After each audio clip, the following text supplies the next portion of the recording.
now move on to discussion item 25 on the Golden Pacific Powerlink project. I'll turn the floor over to Supervisor Desmond, whose item this is. Thank you, Madam Chair. I appreciate it. And this year, the Golden Pacific Powerlink project was announced. The line is planned to run through the Imperial Valley to Orange County, cutting through most of North County and East County to achieve that goal. I've heard from many of my constituents and concerns about the project, and I'm doing this board letter along with Supervisor Anderson, who also has some of the this power line in his district. But namely, the Anza Borrego Foundation, the official nonprofit partner of the Anza Borrego Desert State Park, reached out to Supervisor Anderson and myself about the project. The line is proposed to have up to 200-foot towers, which is about a 20-story building, set to run straight through, right through the heart of the Anza Borrego State Park. The foundation and coalition of other groups have significant concerns about the project. I see also people here from Palomar Mountain area. And they asked if they could come and make a presentation to the Board of Supervisors to share their concerns with us. So we organized the board letter to allow them to present to the board. The coalition consists of groups representing the environments and the communities that will most be impacted by the project. I know you've been here all day. It's been a long day. I'd like to ask the chair if we can at least have 10 minutes for their presentation, and then we can go maybe to questions or answers. That's fine. Thank you. Okay. Thank you. So, I'd like to call up. Well, who's going to be doing the presentation? Is this David? Okay. If you can give us your name and we got a PowerPoint as well. Thank you very much. And how many people are going to be presenting? We've got 4 total, including me. Okay, so 4. So we're going to kind of time you to make sure that nobody's hot. We'll go by our regular rules of having a group presentation, so nobody can have more than 4 minutes, and we want to make sure that everybody has the opportunity to talk. Great. Thank you so much. Thank you. Good afternoon, Chair Lawson-Remer, supervisors. My name is David Hogan. I'm the Executive Director of the Chaparral Lands Conservancy, here to present on some of our concerns with this massive new power line project, the Golden Pacific Powerlink. I am a resident of Escondido and Supervisor District 5, and we will do everything in our power to try and stop this really destructive line that we believe is totally unnecessary. So with that, I'd like to introduce, to start our presentation, Bill McDonald with the Anza Borrego Foundation. Thanks, Dave. I'm appearing before you again today as Board President of Anza Borrego Foundation. It's a pleasure to do so again, and an honor to be an advocate for the park and all it means. The message today is straightforward. Anza Borrego Desert State Park is protected for a reason, and those protections must be upheld when they're challenged. Anza Borrego is California's largest state park and one of the last great wilderness landscapes remaining in Southern California. You can see the list of distinctive designations for the park. Each designation represents a decision made over generations that this landscape has value beyond development, and that its wilderness, biodiversity, cultural history, dark skies, quiet, and ecological integrity should be protected for the public and for future generations.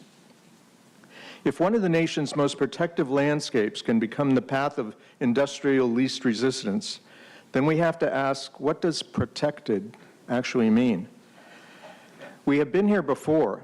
In 2008, the California Public Utilities Commission rejected Sunrise Power Link routes through Anza Borrego after identifying 52 significant, unmitigable environmental impacts and finding the park routes environmentally unacceptable and infeasible. Today, the park is more vulnerable, not less, and this proposed power link is more destructive. We want to be clear about the Montezuma grade alternative shown on SDG&E's new map. It's not an acceptable solution. It trades impacts to one protected landscape for impacts to another and directs major transmission infrastructure through the Borrego Springs community itself. Borrego Springs' health and economy is inseparable from Anza Borrego Desert State Park.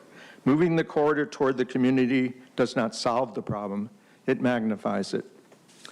California state parks are held in trust for the people of California, and the people elected to represent us have a responsibility to defend that trust when the protection placed on those lands is challenged. We ask you to stand with Anza Borrego, oppose all routes through the park and Borrego Springs, and insist that protected public lands remain protected. And following me is Bill Powers from Protect Our Communities Foundation.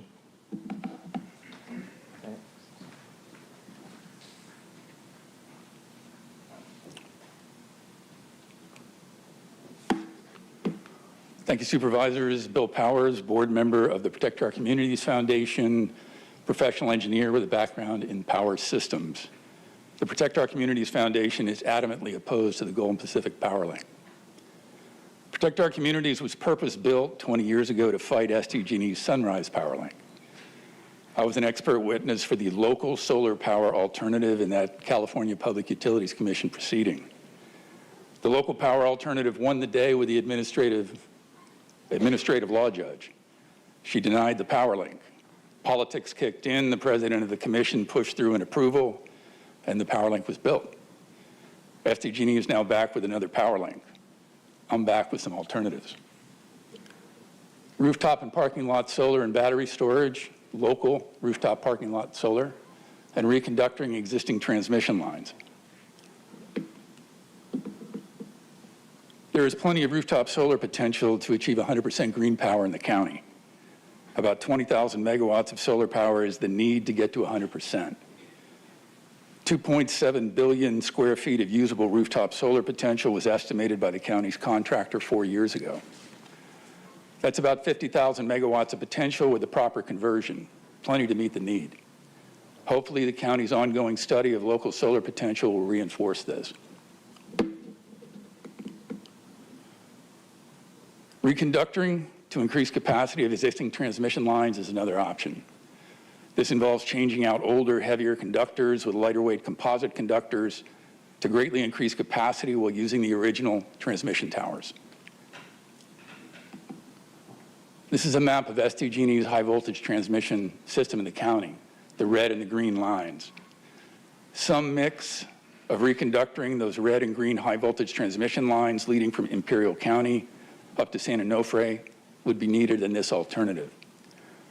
Bottom line, we have good options that do not involve building the Golden Pacific Power Link. I'd like to introduce Leela Hargrove, Fallbrook Chamber of Commerce. Thank you, and thank you, supervisors, for hearing us today. I'm here on, I am from Fallbrook, but I don't know how to use this thing. Technology is not my friend. Thank you. I'm here because I want to protect all communities. It's not just about Fallbrook. And so for me, what I'm urging you is to have a voice, right? We want local control. And so I'm urging you to contact the CPUC on behalf of all of our communities and have some local voices being heard. Some reasons for the review, wildfire and evacuation risks. This is a high-risk terrain, narrow roads, canyons, and wind-driven fire conditions make safety and emergency access critical, especially when some of these lines are going through already burned fire areas. Towers, access roads, vegetation clearing, and permanent right-of-ways could fundamentally alter agriculture. San Diego County feeds most of the region. Property and agricultural impacts to farms and homes, groves and nurseries and ranches. We need to protect our environment. I know some of you ran on that, protecting the environment. Protect our open space and our wildlife corridors, drainages. The Santa Margarita watershed is actually home to many soon to be extinct and sensitive things. So if not for the people, if we don't care about the people, let's care about the animals. Cultural community resources, tribal, archaeological, historic, and community planning concerns must be addressed. Residents need accessible information. Transparency has not been key in this. Public participation should be heard. So my request to the county again is to contact the CPUC, ensure that Fallbrook and the surrounding communities' safety, rural character, environment most important, and community voices are fully protected before any transmission routes are moves forward. Thank you. Hey, David Hogan again, the Chaparral Lands Conservancy. So one crucial point is that the power link does nothing for San Diego County. It's simply the shortest route between the Imperial Valley substation and a new proposed substation in southern Orange County. It's a direct line that would cross the county but provide no benefits for San Diego County. The power link will also impact the county's own North County Multiple Species Conservation Plan. You've heard about how the power link will impact Anza-Borrego Desert State Park. You should also know that the project is aimed at the very heart of the county's own multiple species plan, a program to balance conservation of endangered species with development by establishing an interconnected system of conserved habitat lands. That's the cover of your plan, and that's the wrong direction, and that's the wrong direction. That is a map of the power link routes where they intersect proposed preserved lands under the MSCP. A few other points. We want to make sure that regulatory convenience should not determine the route of the power link.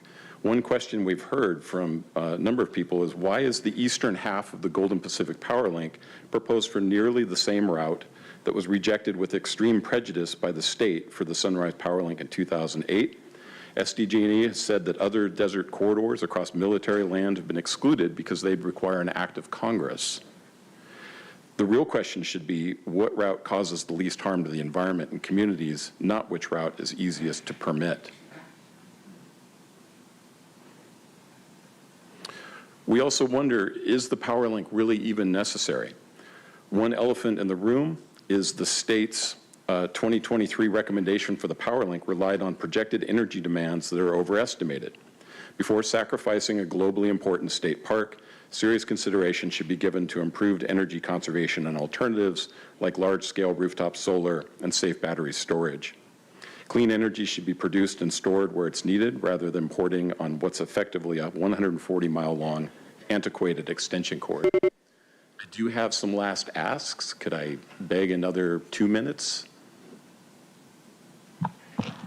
That's fine with me. Thank you. Do you have a map showing the proposed route? It's certainly available from SDG&E, goldenpacificpowerlink.com.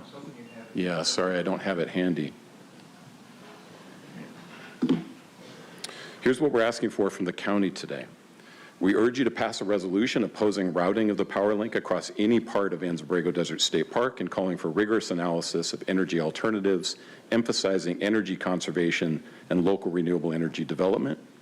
Please communicate that position to the Public Utilities Commission as soon as possible before the permit application and continue to engage as part of the state's formal intergovernmental consultation process. We'd also ask that you direct county staff to communicate opposition to the power link to the Public Utilities Commission and other agencies, not just technical or neutral information. And ultimately, the Golden Pacific Power Link is based on the premise that clean and reliable energy somehow requires a sacrifice of sacred natural places and communities on the altar of private utility profit. This premise is entirely false and devastating to nature and our communities. Please stand with your constituents and act today to oppose the power link.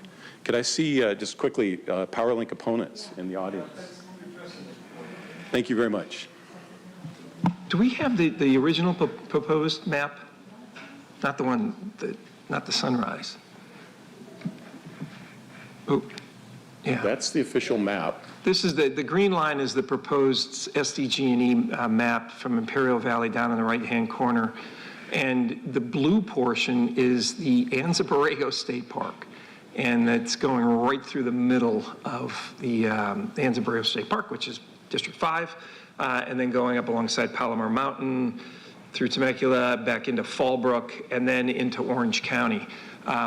This is predominantly going to be serving Orange County and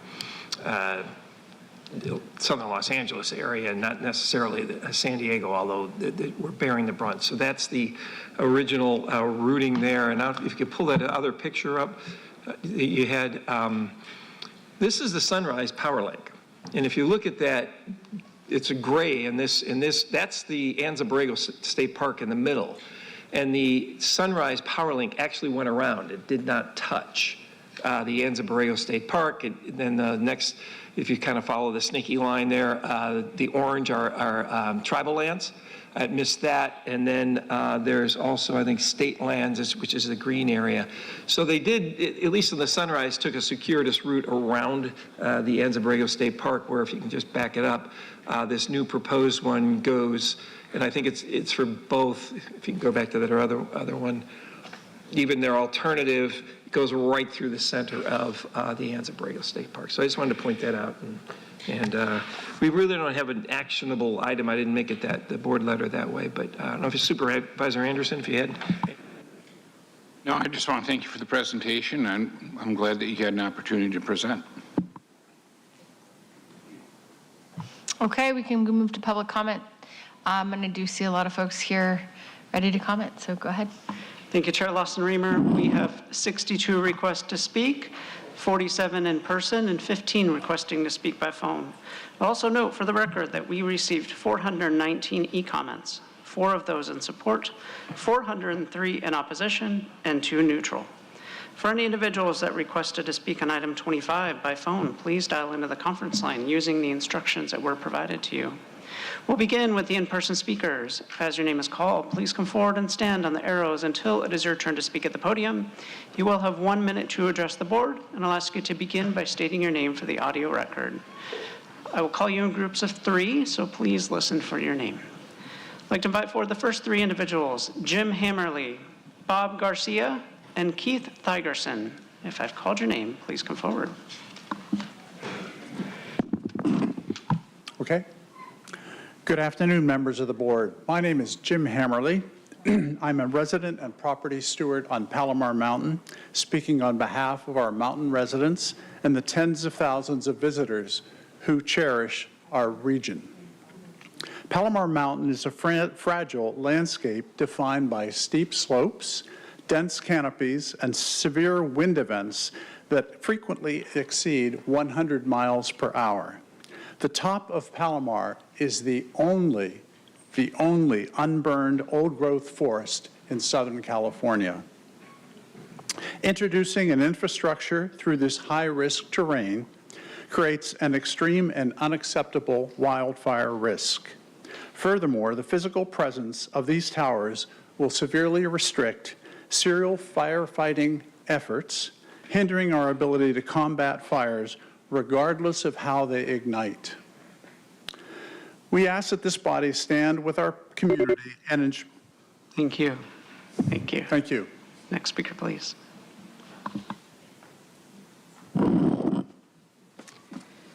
My name is Bob Garcia, and I am chairman of Save Warner Springs.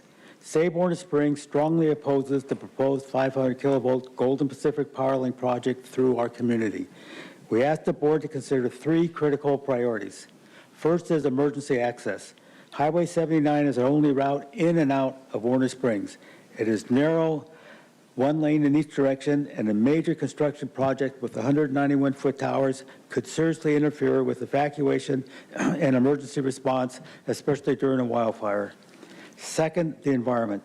The project could damage endangered habitat and sensitive lands and transform our rural landscape into an industrial corridor and negatively impact the surrounding Anza Borrego region.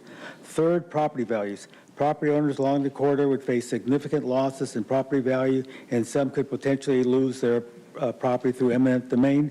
We respectfully ask the board to pass a resolution opposing the project. Thank you. Thank you. Before the next speaker begins, I'll invite 3 additional speakers, Stephen Gall, Jamie Purinton, and Andrew Cascangoye. If I've called your name, please come forward. Good afternoon, supervisors. My name is Keith Thigerson, and I just urge this board to formally oppose the Golden Pacific Powerlink. I think that them planning a new 500 kilovolt transmission line through our most valuable undisturbed lands, permanently trading our local environment to cut a new transmission line through parks, deserts, mountains, forests, and homes to feed the LA basin in the name of the environment does not make any sense. I think that San Diego needs to stand up on record in opposition, because the only feasible alternative route to this project would be a no project alternative. So I hope we can come to that conclusion sooner rather than later. I'd also hope that everyone can take a no position on Proposition 45 that's coming up, because that would gut CEQA's environmental protections. That is what gives us the ability to fight this at the CPUC. Thank you. Thank you. Next speaker, please. Hi there, my name is Jamie Parrington. I'm Communications and Marketing Director for Anza Borrego Foundation, and I have dedicated my life to sharing the story of the park and the desert, and that it's not this wasteland of rocks and stone that so many people think it is, but it's a really environmentally diverse place from sea level up to almost 6,000 feet in the Laguna Mountain area. And it has layers of protection that Bill showed earlier for a reason. And for many years, lots of us have worked hard to get those protections. And we're asking you to uphold those for the land that is held in trust for the people, not big corporations and making money off of our land. Yeah. And that's it. I less than a minute. Thank you. I'd like to invite forward 3 additional speakers: David Van Cleve, Katerina Shapazova, and Ronald Stockton. If I've called your name, please come forward.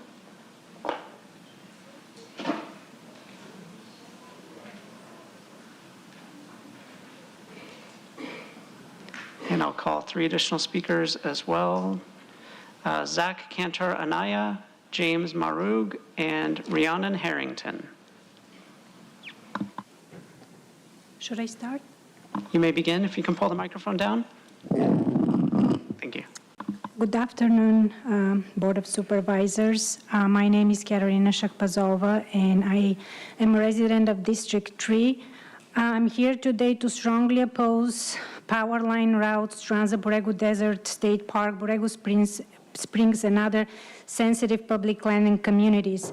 I'll share my personal experience of regional park and power lines running through it. On New Year's Day 2025, my husband and I decided to hike north Fortuna Mountain Peak in Mission Trails Regional Park.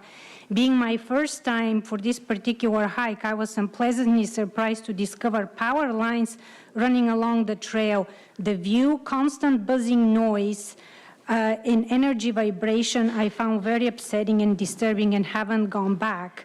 And I invite you to visit the park and see the damage, the ecological and recreational damage that has been done by those power lines. Thank you. Thank you. Next speaker, please. Good afternoon, Supervisors. My name is James Marug. I'm the president of the Palomar Mountain Mutual Water Company. And we serve approximately 200 families in the Crestline and Birch Hill areas of Palomar, and we stand in complete opposition to the proposed high-voltage transmission routes.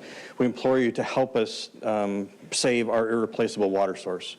Our mountain groundwater historically tests completely free of industrial chemicals. Building and maintaining 500 kilovolt lines introduces an unacceptable risk of chemical runoff, aquifer damage, and aquifer contamination that could leave our entire community uninhabitable. Furthermore, clear-cutting the utility right-of-way strips the mountain's natural filtration system, causing severe soil erosion and permanently damaging our pristine watershed. Finally, placing the infrastructure in a very high fire hazard severity zone significantly increases catastrophic wildfire risk. We've seen that from utility companies in the past. These 200-foot towers will physically block aerial firefighting and from executing safe drops and potentially trapping residents of the mountain in highly limited evacuation areas as it is. We're essentially an HOA. I'm done. Thank you. Thank you. I'd like to invite forward 3 additional speakers: Carl Fonseca, Owen Skelton, and Doug Davidson.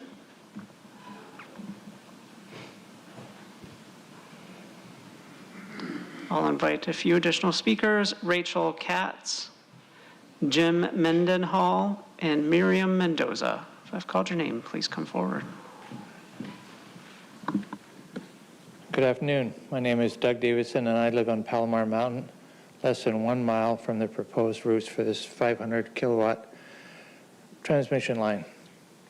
Insurance is not a theoretical concern for us. My annual premium has increased from approximately $5,000 to more than $10,000 in just 5 years. Obtaining coverage on the mountain is already extremely difficult. From the FAIR plan, being the only option. I'm deeply concerned that placing a major transmission corridor near our homes could cause premiums to rise further or make our properties effectively uninsurable. That could substantially reduce property values, even for owners whose land is not crossed by the line. I retired to the mountain after spending 23 years as a real estate broker in North County. I know firsthand how a project like this can negatively impact property values. Thank you. Next speaker, please.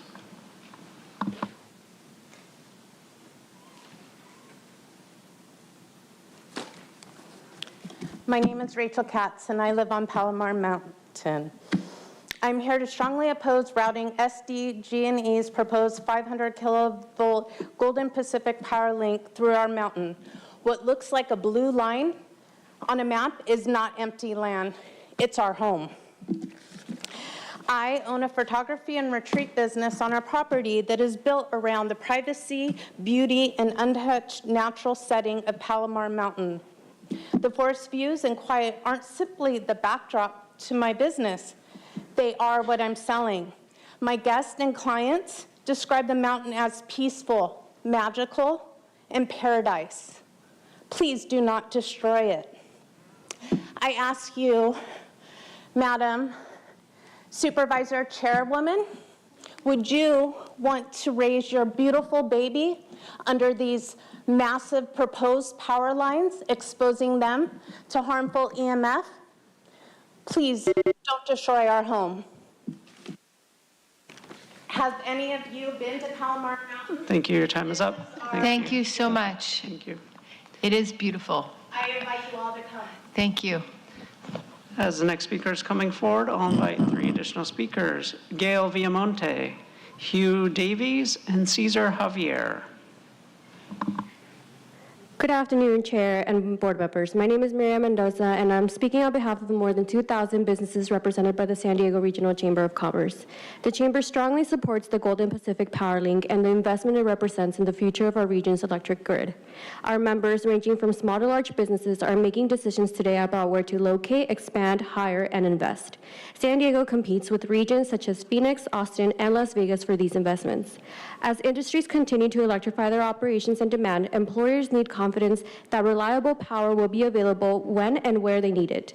The Golden Pacific Power Link represents an important investment in the infrastructure needed to support that growth and strength of our regional grid.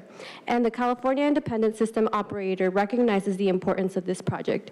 As the Golden Pacific Power Link moves through the state's review process, we respectfully urge the board to recognize the project's importance to San Diego's long-term economic competitiveness and to support investments that strengthen the reliability and capacity of our grid. Thank you. Thank you. As the next speaker is coming forward, I'll invite 3 additional speakers: allegedly Audra, Adria Estrada, and Michael Randazzo. Thank you, Gail Villamonte. Let's be clear. The only entity that is, in quotes, needs this project is San Diego Gas and Electric Company. They want it so that they can make their guaranteed 10% profit on building infrastructure, so that they can endlessly control rates. How? By charging everyone, government, civic groups, schools, businesses, residents, to transport electricity from and to people and places that could otherwise create and share electricity more locally. It is a self-perpetuating profit plan. Meanwhile, SDG&E aggressively opposes safer, reliable, planet-friendly energy delivered through smaller distributed grids. It takes every opportunity to squash, defame, and penalize solar, San Diego's biggest natural resource and energy source. This project is about profit, control, self-perpetuating costs, and self-perpetuating environmental destruction. Don't be complicit. Next speaker, please. Good afternoon. My name is AJ Estrada. I'm the political director for the San Diego Building and Construction Trades Council. We represent 35,000 union construction workers across this county, part of 23 locals. The Golden Pacific Power Link was identified through California's grid planning process as one of the state's highest priority transmission needs to strengthen grid reliability and reduce transmission congestion and support California's growing energy demands. Those demands continue to increase as we add new housing, electrify transportation, expand domestic manufacturing, and work towards the state's clean energy goals. Meeting those needs requires investments in infrastructure that ensures our electric system can keep pace. We encourage the board to support continued advancement of the Golden Pacific Power Link through a permitting and environmental review process, and thank you so much for your consideration. As the next speaker is coming forward, I'll invite 3 additional speakers: Lisa Ross, Clayton Fowler, and Bernadette Bukiewicz. Do I get 12 extra seconds? Look at that. I'm sorry, you guys, but this is going to go through, unfortunately. That's the way that this government works. And, you know, as you can see that it's not going to benefit San Diego, it's going to benefit somebody else. But there are kickbacks that will come back because SDG&E has been robbing San Diego blind for decades. And yet San Diego is going to be funding this, and it will have no benefit to San Diego, but it's going to go through because that's what happens when government is in control and supposed to be good stewards of the people. They allow this type of stuff when you have people from these communities coming and telling you, no, we don't want it. But what's going to happen? It's going to pass anyway. It's just like when Hakamba came and said, we don't want that solar field in our town, and Nathan Fletcher said, let's give them a couple extra $1 million, and it's there, or going to be there. So it's just sad to see the things that the government does, but it's great because it's eye-opening for all the people involved. Next speaker, please. Good afternoon, Chair Lawson-Remer and members of the Board of Supervisors. My name is Clayton Fowler, speaking on behalf of the Downtown San Diego Partnership. We represent nearly 300 businesses, property owners, residents, workers, and stakeholders across our urban core who make downtown's economy, and we are here to voice our support for Golden Pacific Power Link.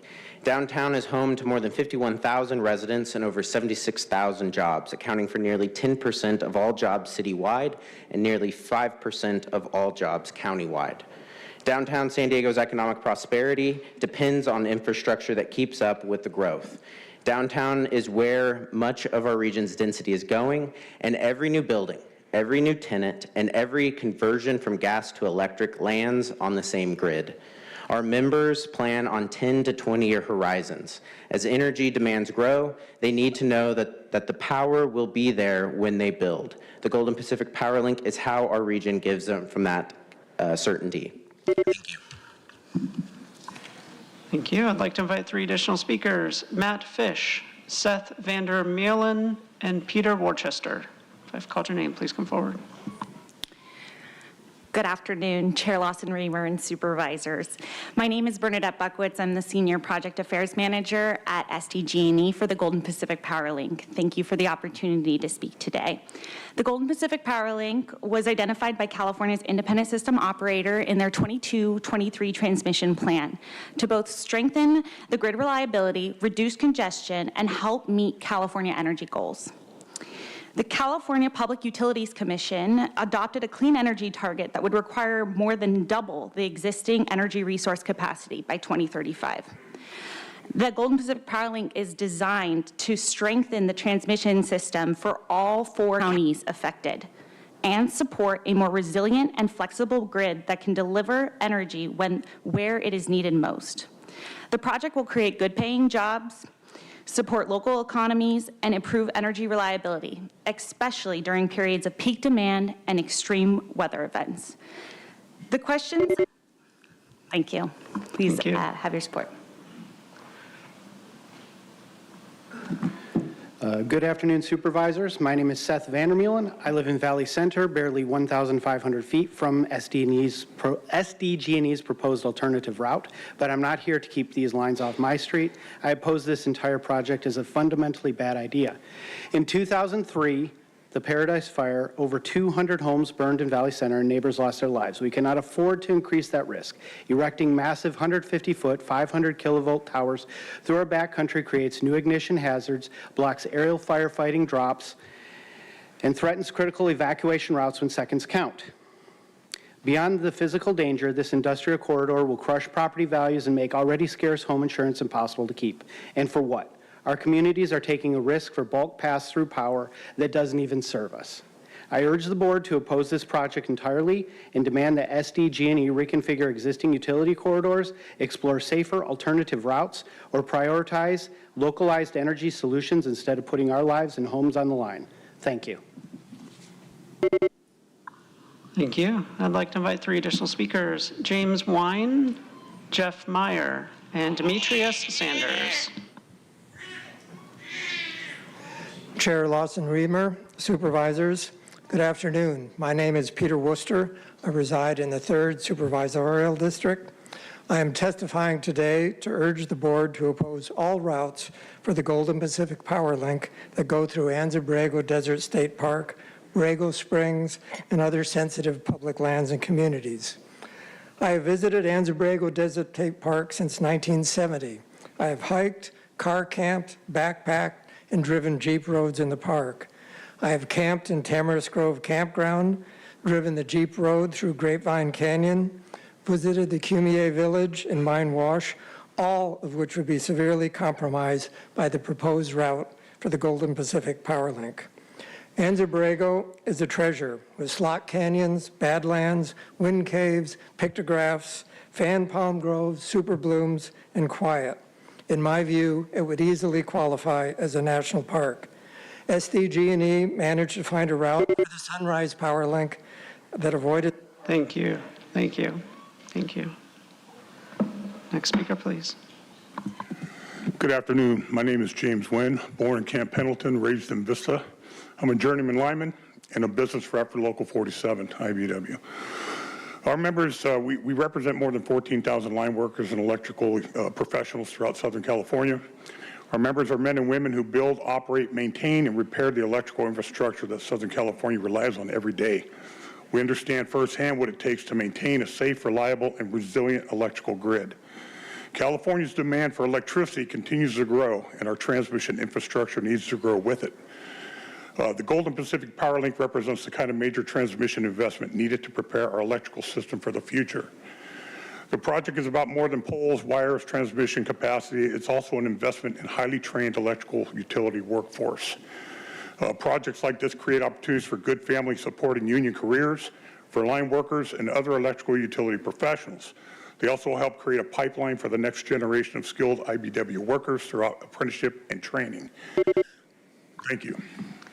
Thank you. I'd like to invite forward 3 additional speakers, Melanie Cohn, Michelle Kenvin, and Olympia Beltran.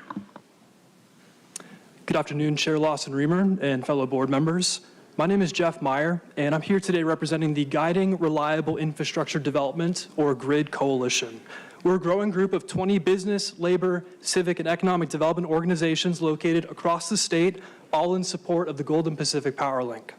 Collectively, we recognize the need for a reliable energy grid that powers all homes and businesses in our communities.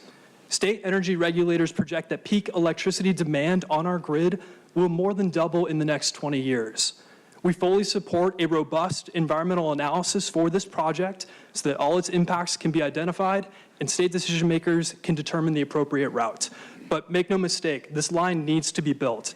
It safeguards the future of our state's economic prosperity and quality of life, and the employers, workers, and communities we represent are counting on it. Thank you. Thank you. Next speaker, please. Hi, my name is Michelle Kenvin. This is my husband, Richard Kenvin. We're proud to live in the Sherman Heights neighborhood in District 1. We're decades-long users of Anza Borrego State Park. We're here to oppose the PowerLink project. Basically, the presenters gave amazing alternatives, so we fully support everything you guys said, 100%. We use the desert park to hike, camp, backpack, as this gentleman who spoke recently does as well, enjoy the flora, fauna, and so much more. We go to the desert to get away from power lines and to get off the grid and to enjoy nature, to enjoy clear night skies and to get away from the daily grind and the stresses of life. And we don't need more power lines or power links to look at in our beautiful state park. We need more beautiful places in nature because having beautiful public spaces means something to a civilized society. Do you want to add anything, honey? Richard Kenvin, District 1 Sorry, of sir, Paloma-Gary. she cannot yield her time to you. Thank you. Thank you. Next speaker, please. Good afternoon. I'm Melanie Cohn with Biocom. We are the world's largest trade association for the life sciences, headquartered here in San Diego. We represent over 1,800 members. The industry here employs 156,000 people, representing an economic output of $55.2 billion per year. Our members frequently express their concerns about grid capacity, and we are here to support the PowerLink project. Our members operate research and manufacturing facilities 24 hours a day that rely on this grid.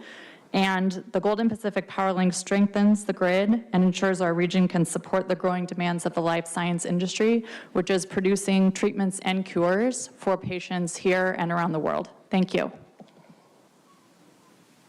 Thank you. Before the next speaker begins, I'd like to invite forward 3 additional speakers: Charles Seaman, Elizabeth Getzov, and Anthony Ralphs. If I've called your name, please come forward. Diosam Chaniabu, Inepo Olympia Beltran Teac. I greet you in my traditional Yaqui language. My name is Olympia Andrade Beltran. I'm a member of the Yaquis of Southern California, and my tribe stewards 156 acres of land in the Anza Borrego Desert, just north of Yaqui Range and on Yaqui Pass Road. So SDG&E's parent company, Sempra Energy, has put a natural gas pipeline through my tribe's Sacred River in Sonora, Mexico, and now this power link threatens our tribal lands. The lands that we steward are completely undeveloped with purpose.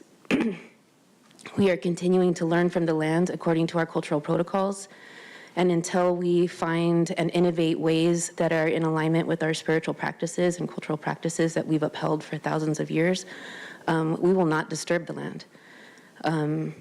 I urge this board to consider indigenous thinking in your decision. Thank you. Thank you. Next speaker, please. Elizabeth Getzoff from District 3. I oppose the Golden Pacific Power Link. I thank the supervisors for purchasing the night-flying Firehawk helicopter recently activated at the Ramona Air Base. On July 31st, the grade fires started in brush at the southeastern base of Palomar Mountain and grew very rapidly to over 600 acres, causing road closures and evacuations. Airdrops of water and fire retardant stopped the spread of the fire within hours. The South Mountain route of the Golden Pacific Power Link diagonally crosses the entire grade fire area. What would have happened if the mobility of the firefighting aircraft had been limited by the 197-foot-high towers and high-voltage transmission lines of the Golden Pacific Power Link? None of this power comes to San Diego County. My colleagues pointed out that Mount Palomar is illustrated on this panel with the observatory at the top. Thank you. As the next speaker is coming forward, I'll invite 3 additional speakers: Serena Pelka, Anthony Dang, and JJ Neese.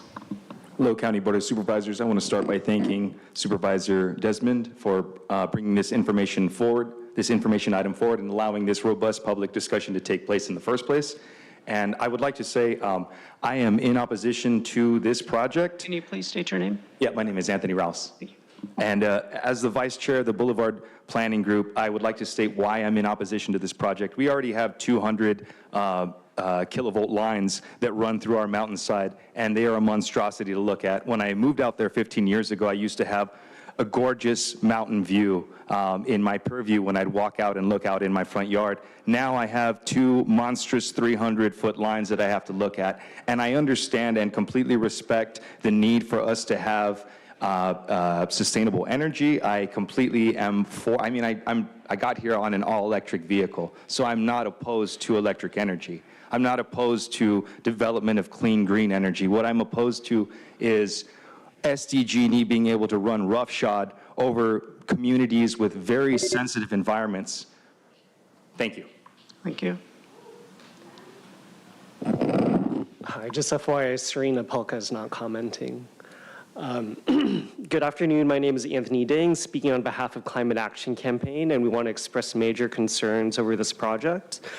Large transmission projects like this one are built off the backs of ratepayers, meaning another rate hike on all our SDG&E bills, while San Diegans already pay some of the highest electricity rates in the country. Every new transmission build-out risks becoming another way for SDG&E to gold plate an unneeded project guaranteeing shareholder returns while hardworking San Diego families absorb the cost. Before backing the project, the county needs to seriously weigh local community energy solutions such as rooftop solar, batteries, and local microgrids. These can deliver clean power without new transmission corridors through sensitive desert habitat. They keep energy dollars local, create work opportunities for skilled and trained workers, and they can be deployed much faster and cheaper than long-haul transmission lines. We urge the board to demand full ratepayer cost transparency and prioritize local community energy solutions. Thank you. Thank you. I'd like to invite forward 3 additional speakers, Cypress Hansen, Leila Mohseni, and Jim Whalen. Good afternoon, supervisors. My name is JJ Neese, and I live in District 5. I'm here with SaveAlbrook.org. I'm asking this board to stand up for the communities you are selected to represent. I support reliable electricity, but I do not believe that means rural communities should be expected to absorb the environmental, agricultural, safety, and quality of life impacts of a project designed to serve a much broader population. Fallbrook and our surrounding communities are not empty spaces on a map. They are homes, they are farms, businesses, and families. They are communities worth protecting. And because this route is still preliminary, you have an opportunity right now to make sure that our voices are heard before decisions become difficult to change. The newly developed South Mountain alternate route from SDG&E does not address this in a way that diverts it away from rural communities. I'm asking you to demand a serious evaluation by CPUC of alternates that avoid or substantially reduce the impacts to East and North County communities, agricultural land, and Anza Borrego. Thank you. Next speaker, please. Hi. Jim Whalen, J. Whalen Associates. I am here off duty. I'm here on behalf of the community of Boulevard. They have 2 500 kilovolt power lines right now, Southwest and Sunrise. SDG&E says 3 would have more than acceptable reliability effects, so it cannot go through there, which means it has to go somewhere else, which is my point.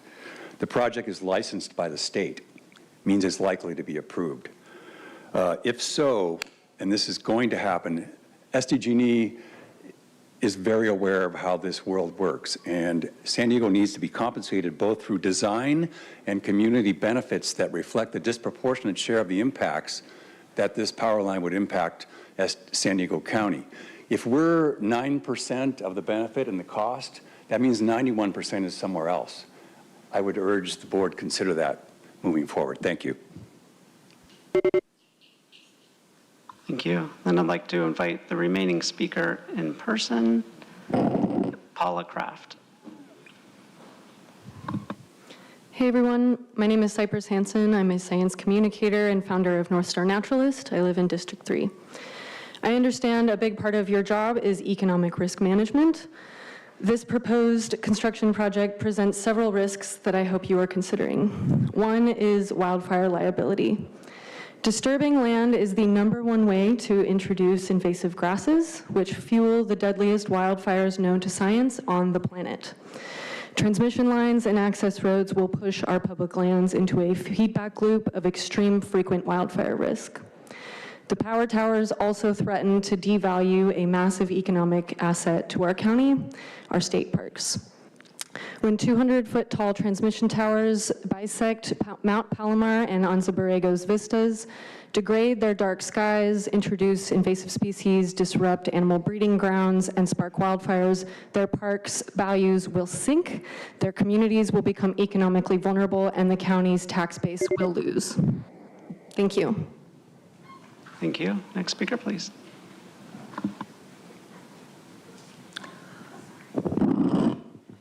Good afternoon, board members. I'm Lale Mohseni, resident of District 4. I'm also a volunteer for the Anza-Borrego State Parks Paleontology Society. Anza-Borrego is truly a gem. I urge you to oppose this plan. This plan is of zero benefit to locals, and it does irreparable harm to the environment, to the sacred cultural sites, to the many endangered species that call it home, and the dark skies for all the astronomers and stargazers alike. This is of zero benefit to the local residents. Not only that, they pretty much depend on tourism income for their livelihood. It completely wrecks it. This morning, you honored the ABF for their conservation effort. Please honor them by opposing this plan, not only for the ABF, but for the generations to come. Thank you. Thank you. Next speaker, please. Hi, my name is Paula Kraft, and as a full-time resident in District 5, specifically Borrego Springs, I oppose item 25, the proposed SDG&E Golden Pacific Power Link route through Anza-Borrego's Desert State Park and affected communities. Anza-Borrego is California's largest state park and one of the last great wilderness landscapes remaining in Southern California.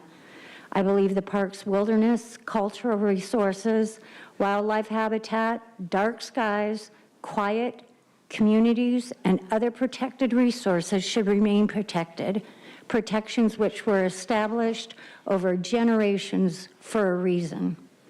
In 2008, the California Public Utilities Commission rejected Sunrise Power Link routes through Anza-Borrego after identifying 52 significant, unmitigable environmental impacts. Thank you. Thank you. Before we hear from those that requested to speak by phone, I'd like to call the speakers I previously called again. Andrew Castangue, if you're here in the chamber, please come forward. Charles Seaman, Ronald Stockton, Zach Cantor Anaya, Lisa Ross,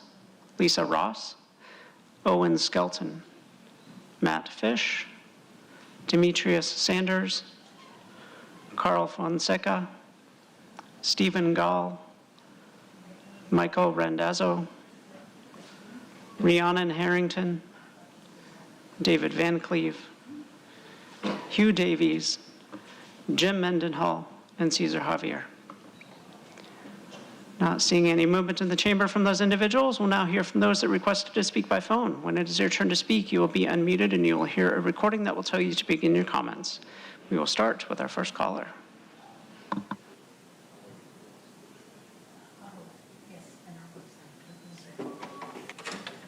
Bold. The Golden Pacific Powerlink project would have a big effect by fragmenting habitats, disturbing sensitive ecosystems, affecting wildlife, disrupting wildlife corridors, and visual impacts. But I'm more concerned about things like the wildfire impact, because several damaging and fatal ones have been sparked by power lines. The Witch Creek Fire, the Camp Fire with 85 dead, the Eaton Fire, 19 dead, and many others. And will it pollute or damage our water supply or increase our utility rates while servicing other counties? Thank you for mentioning these dangers. Hopefully there can be a presentation or fuller discussion of these things, as well as the habitat destruction. After all, we all live in the habitat. Thank you. We'll hear from the next caller.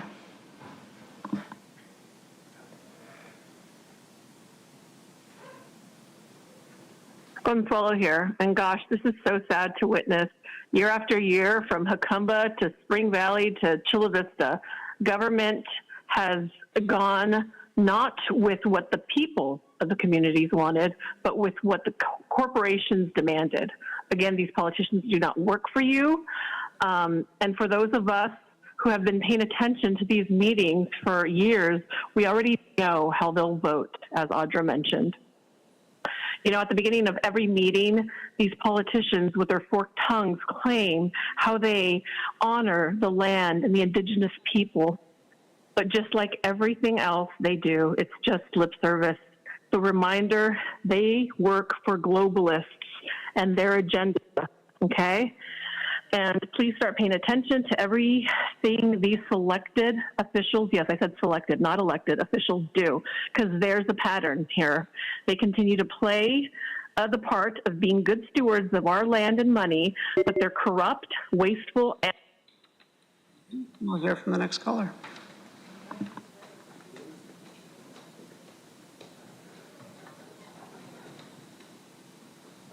My name is Kathleen Lippett. I'd just like to remind the county supervisors that you will be gone in short order, but the damage to Anza Borrego Park will be permanent stain on all of those involved. Commercial rooftop and parking lots solar coupled connected to the grid is the most cost-effective energy pathway for San Diego County residents. Distributed energy is clearly superior. SDG&E is guaranteed a rate of income on return in investments by the state for the cost of infrastructure. This rate is in addition to the cost of anything they build. SDG&E recoups these costs on customer bills, and their promise to underground lines was long forgotten as soon as they learned they could make more money on transmission lines. For every dollar the utility spends building infrastructure, they're allowed to charge customers an additional 10 cents in profits for their share. Thank you. We'll hear from the next caller.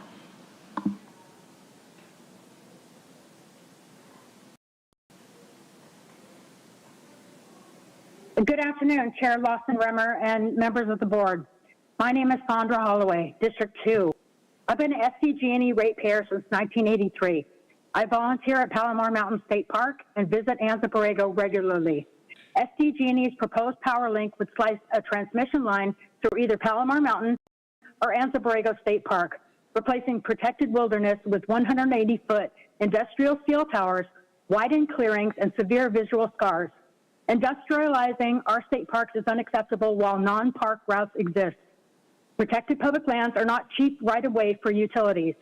SDG&E's stakeholder window is open now before their formal CPUC application. I strongly urge this board to adopt a formal resolution opposing any route through Anza Borrego or Palomar Mountain, and that you demand that CAISO and the CPUC require a complete non-parks reroute. Protect our parks for our future and our children's future. Thank you. Thank you. We'll hear from the next caller.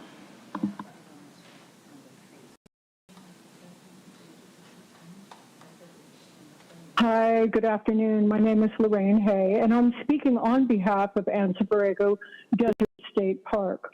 Now, I do understand California needs reliable energy infrastructure, and I support responsible solutions, but I ask that we carefully consider what we may permanently lose if we place our major transmission infrastructure through this irreplaceable landscape. In 2008, California Public Utilities Commission evaluated Sunrise Power Link. After extensive environmental review, it was a thumbs down. The Golden Power Link is a different project. Anza Borrego remains the same extraordinary and protected landscape. I'm not asking you or anyone of the board members to choose Anza Borrego over California's energy future. What I am asking is that you find a way to protect both. Please fully evaluate alternatives that avoid this fragile ecosystem. Thank you. We'll hear from the next caller.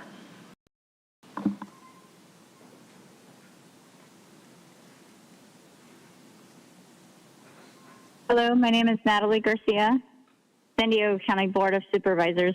Save Temecula is here today to express concerns over the Golden Pacific Power Link. The proposed SDG&E Power Link cuts through environmentally and culturally sensitive areas, including current and formal tribal lands, passing directly through the Temecula Creek and densely populated communities. A primary concern is the increased wildfire risk along the preliminary and alternate routes for both San Diego and Temecula.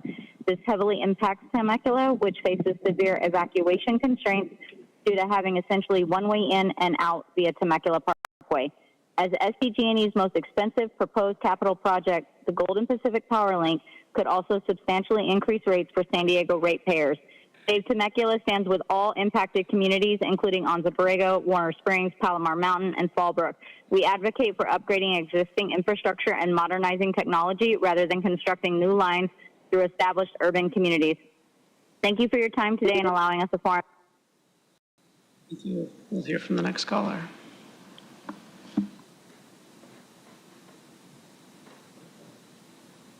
Good afternoon, Board of Supervisors. My name is Becky Rapp, and I would like to speak today in support of Anza Borrego Foundation and the Chaparral Land Conservancy Group, as well as all the residents who have come and spoken out. I believe it's important that this board listen to the people and organizations who know these communities and environments best, especially when a major infrastructure project could have lasting consequences. Anza Borrego Desert State Park is an extraordinary and irreplaceable resource, home to sensitive ecosystems, wildlife, protected species, culture resources, and communities that depend on this environment. The people who live near the proposed route and the organizations that have spent decades studying and protecting this land understand its characteristics in ways that cannot be explained on a map or in a planning document. We should listen before decisions are made. The board needs to fully understand the potential impacts, hear the concerns of those directly affected, and ensure that all. Thank you. We'll hear from the next caller.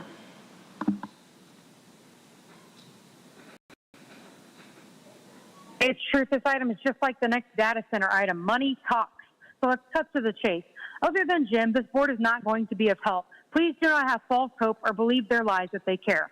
Is anti-American, filler, swollen, ego-tripping supervisor Manny Aguirre, Tara, or Monica, who all received thousands in campaign donations from IBEW, Building Construction Trades Council, San Diego Chamber of Commerce, and SDG, are they going to go against SDG&E's power link that they all will profit off of? Of course not.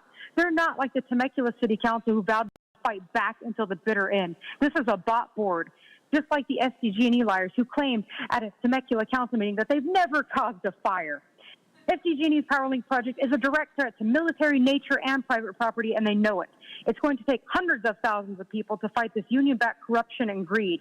Use every legal loophole and lawsuit you can muster, because what they're hoping for is that communities will sell out for a few pennies, just like Thank you. We'll hear from the next caller.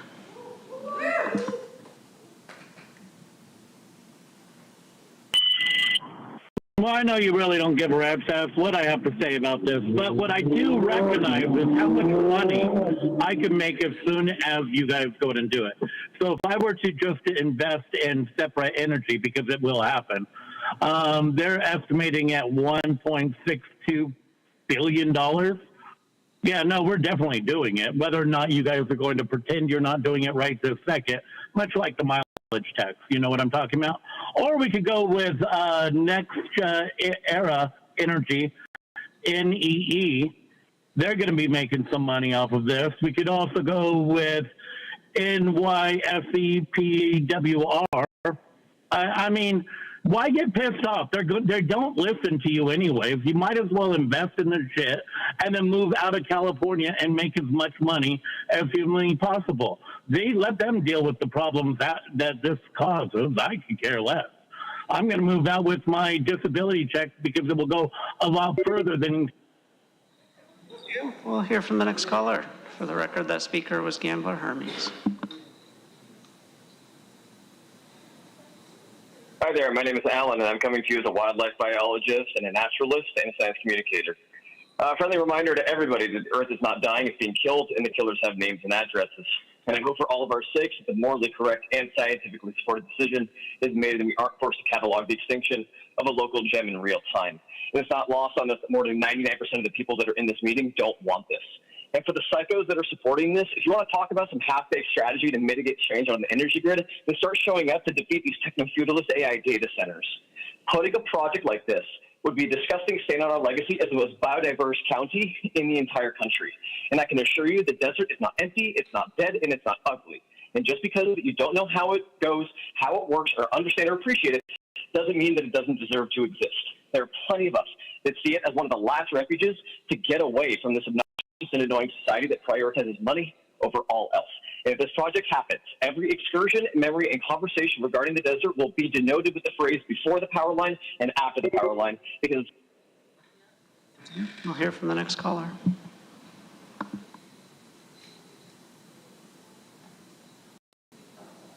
Hector here. This is a no-brainer from across the ocean. No way should vote for this. Now, if by some chance the 3 sluts vote for this, they should be forced to turn in their vibrators and just go home. You know, this is not a make-work project. Just because those guys want a job, we're supposed to allow this to happen? Come on, man. This is terrible. We're going to make the Grand Canyon into a hot tub now? This is crazy, man. This is just crazy. Even the last vote, you guys, was an abomination. That was a total abomination. You're voting for not having those guys practice their guns. They need practice, man. This project is so bad. You should charge them $1 million just to hear it, just to bring it forth. They should be charged $1 million and just say, hell no. If they vote yes, pick up your... Thank you. We'll hear from the final caller.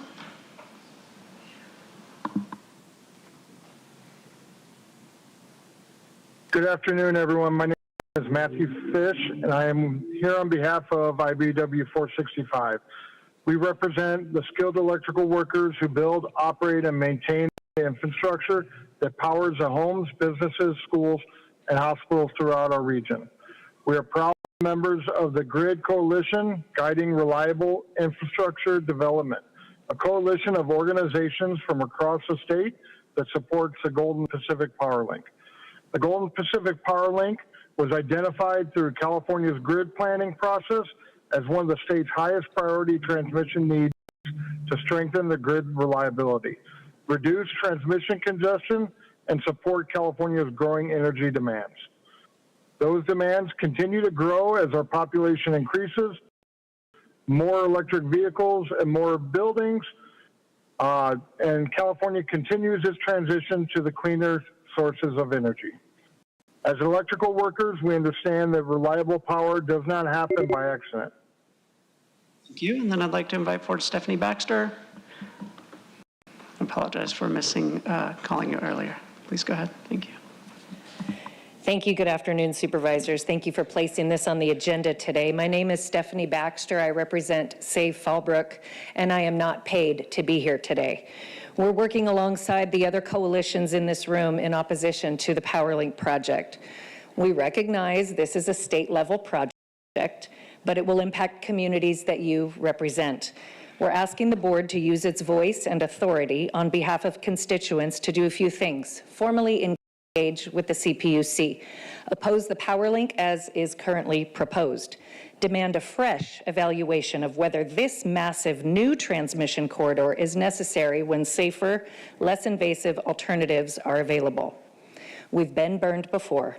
Remember the Rice Fire? The fire SDG&E was found responsible for?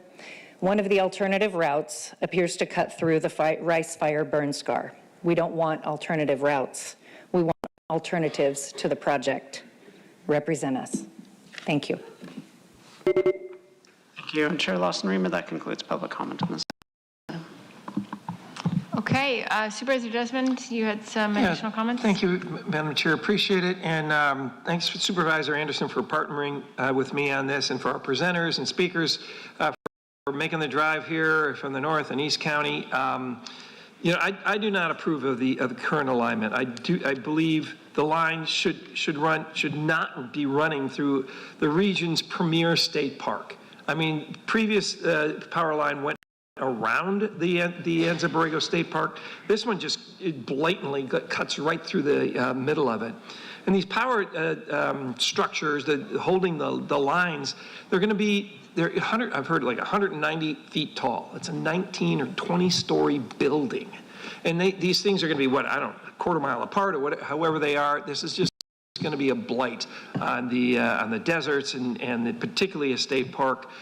They figured out how to get around it before. Yes, we do need the energy. I would like to see California, though, instead of just putting grid and power lines everywhere, that we use power locally. It was, as was mentioned by some of the speakers, let's use local power, smaller, modular, atomic energy that's local instead of relying on this grid, which is very vulnerable throughout our entire country. So I think the worst part of it is 90% of the line is running through San Diego County. We're only getting 9% of the benefit, as one of the speakers pointed out. So 90% of that power is going someplace else, and we're bearing the brunt of it. So I think he mentioned SDG&E folks who are here, that we're getting the brunt of it here in San Diego County and not much of the benefit. So that's what way we're looking at it. So the CPUC, we need to, I'm going to be sending a letter to the CPUC, and I'd like to invite my colleagues who have similar thoughts on this, that a state park is not where power lines should be running through or through established communities. And one thing on this Imperial Valley substation, it's actually, the Imperial Valley substation is where the Sunrise Power Link and this Golden Pacific Power Link are getting its energy. The biggest bulk of energy that goes into the Imperial Valley substation comes from Arizona. There is some geothermal and some solar, but the biggest chunk comes from Arizona, from their nuclear power plants and their energy producers. California, I think, has to get on a better track of producing our own electricity instead of importing it in. So with this agenda item was just to receive the report, to hear the people, and I'll make a motion to receive the report.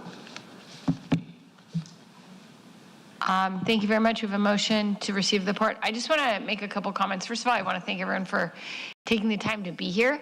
I know it's far for a lot of folks, and especially coming from specifically where you drove from. So thank you very, very much for coming to participate. And I think you spoke to a lot of issues that are really close to my heart personally. The question about distributed energy is a really important one. It's one of the things I think this whole board should be proud of. When we joined San Diego Community Power about 5 years ago, there really wasn't a program around distributed energy, and now that is one of our core programs at San Diego Community Power, and the county deserves a lot of the credit, because San Diego Community Power would not be the powerhouse it is today, and no pun intended, if our county had not joined.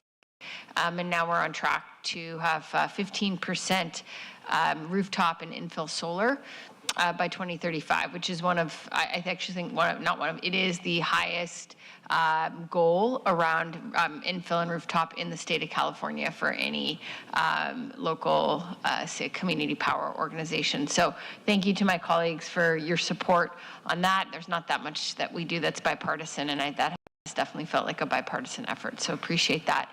And I spent a lot of time hiking and spent a lot of time on Palomar Mountain.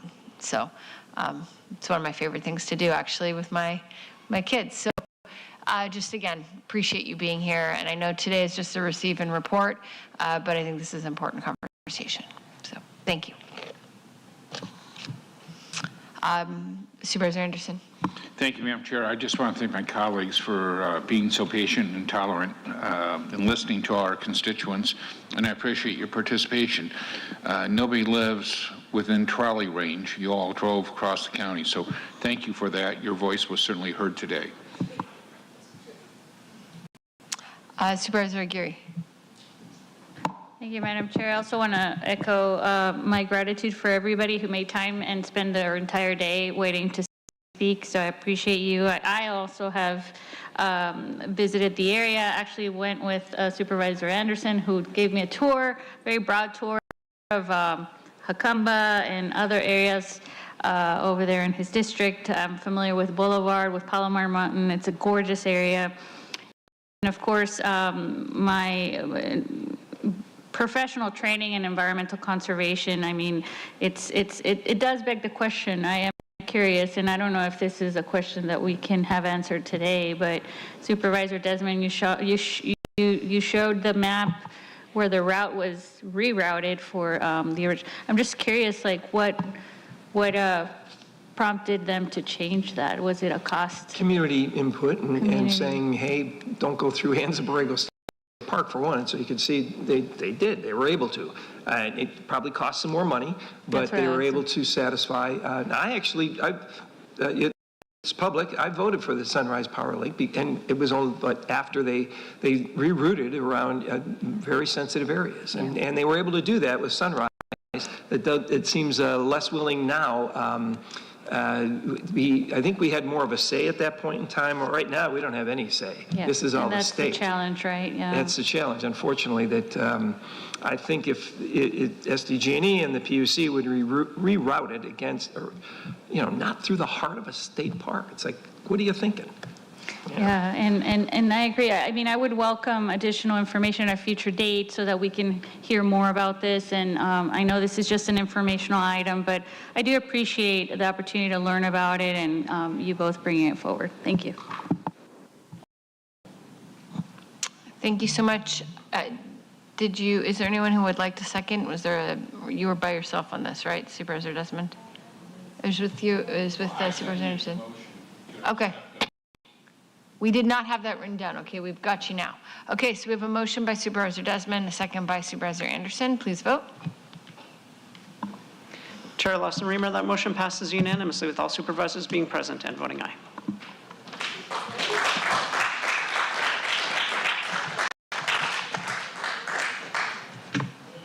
Okay, thank you so much. We'll now go on to item 26. This is protecting communities from big tech data centers by backing statewide ratepayer environmental safeguards. I'll give everyone a moment to kind of get themselves situated. You all don't want to stay for the entire rest of the board meeting?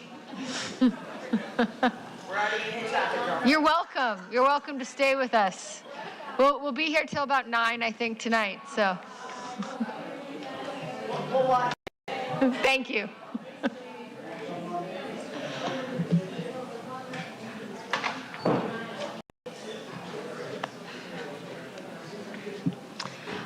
Okay, so now we have item 26, protecting communities from big tech data centers by backing statewide ratepayer and environmental safeguards. We can go ahead and start with public comments, and then I'll make some comments on the item. Yeah. Thank you, Chair Lawson-Remer. We have 18 requests to speak on this item, 8 in person and 10 requesting to speak by phone. Also note for the record that we received 7 e-comments, 5 in support and 2 in opposition. For any individuals that requested to speak on item 26 by phone, please dial into the conference line using the instructions that were provided to you. We'll begin with the in-person speakers. As your name is called, please come forward and stand on the arrows until it is your turn to speak at the podium. You will have 1 minute to address the board, and I'll ask you to begin by stating your name for the audio record. I'd like to invite forward the first 3 individuals. Mike Borrello, Cesar Javier, and allegedly Audra.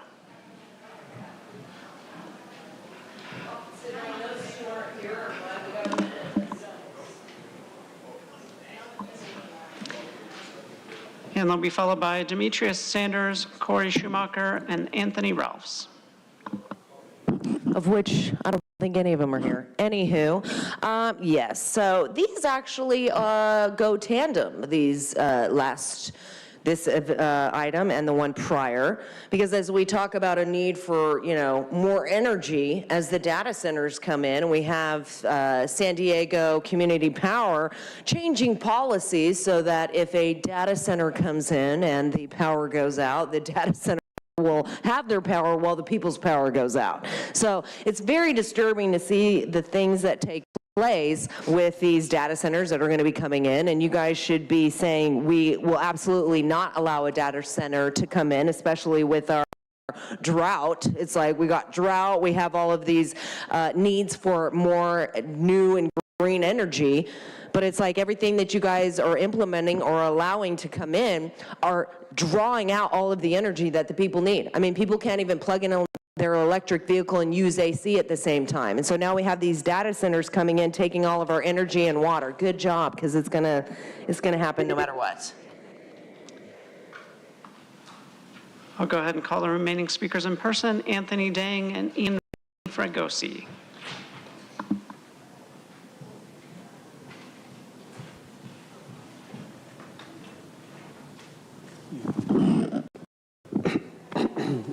Good afternoon, and thank you, Chair Lawson Reamer, for bringing this forward. My name is Anthony Dang, speaking on behalf of Climate Action Campaign. In strong support of this item, big tech data centers are driving explosive growth in electricity demand across California, and right now ratepayers like you and I are footing the bill for that growth. Without safeguards, the massive infrastructure costs needed to power these facilities get spread across everyone's bill, hitting our working low-income families the hardest, while data center operators reap the benefit. San Diegans already pay some of the highest electricity rates in the nation, and we cannot afford to let big techs drive rates even higher. SB 886 and 887 would help ensure data centers pay their fair share of the grid costs they create, protecting residential ratepayers and building in environmental accountability as this industry expands. We urge the board to support these bills and stand up for San Diego families over corporate data center profits. Thank you. Thank you. We'll now hear from the individuals that requested to speak by phone. Oh, please come forward. Thank you. Good afternoon, Chair Lawson Reamer and supervisors. I'm Ian Fregosi, District Director for State Senator Steve Padilla. I'd like to thank the chair for bringing forward this board letter in support of these two bills that are designed to protect California ratepayers from potential increased costs and environmental damage caused by massive AI data centers. Residents and small businesses are already struggling with affordability, and they should not be forced to pay even more for the energy demands and stranded assets of wealthy tech companies. One data center, currently proposed in Imperial, would consume double the amount of the electricity in the entire county. Without proper guardrails, these large energy consumers threaten public health, air quality, and the water supply of our most vulnerable communities. We need policies that require hyperscale data center developments to account for their true infrastructure and environmental impacts, rather than shifting these costs onto the public. That's what these bills would do. I urge your support. Thank you so much. Thank you. We'll now hear from the individuals that requested to speak by phone. We will start with our first caller.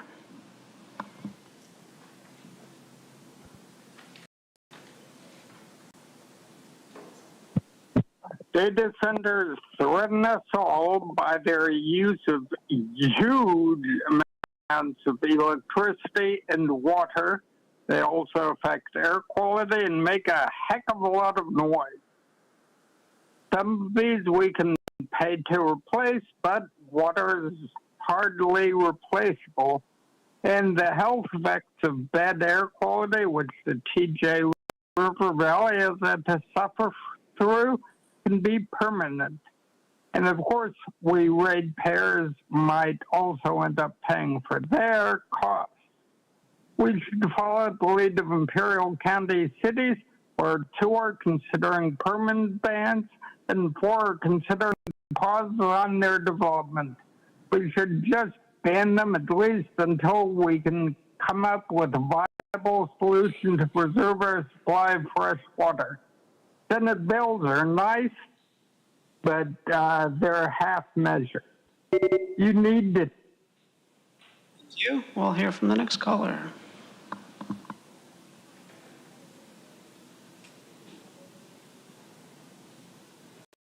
Okay, before I comment on this item, I have to. That was a great performance by all of you, especially you, Tara. Political theater at its finest. Anyways, okay, so, all right, this item 26. Yeah, they don't need water, but that's the excuse for them to steal our most precious resource. They're taking the seeds out of fruits. They're, monopolizing everything. And you guys are just going along with it. You know what I'm saying? It's just kind of, I don't know. It's a lot. It's a lot to take, and these people think that you guys are their friends. They'll get it. People are waking up. so fun to witness. But yeah. Oh, I have a new name for you, Tara. Queen Nefertiti. We'll hear from the next caller.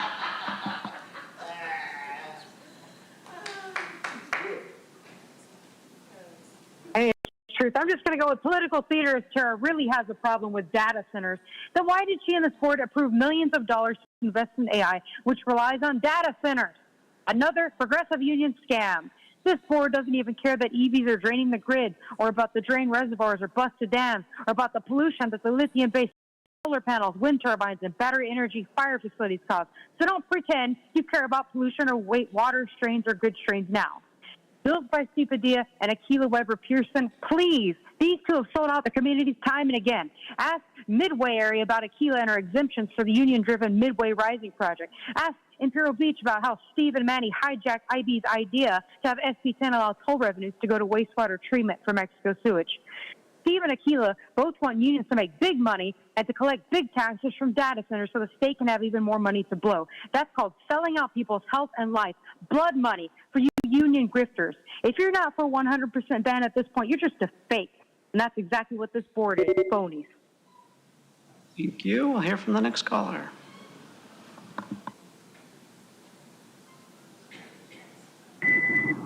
Hey, if you guys invest in all the bad ideas, you can make money. Just move out of state so you don't have to deal with consequences. I want to let everyone know that the degradation of our elections was on purpose. Matter of fact, the language services purposely did not approve the language ballots to the point that I think it was the last election that I worked there, 2016. We didn't even have the language ballots ready for the poll sites on first day of voting. But let me go in and let you know this. The second we went to a vote by mail state, then they suddenly got all the everything approved way early. So what they were trying to do was force the cost of poll site elections to be so high that we were going to force the people into the vote by mail elections. But COVID happened and they didn't have to do that. If any of you don't believe me, feel free to look it up. Look up. You and Chair Lawson-Remer, not seeing any additional callers in the queue. That will conclude public comment on this item. Okay, thank you so much. Let me just take a moment to make a couple comments. I'll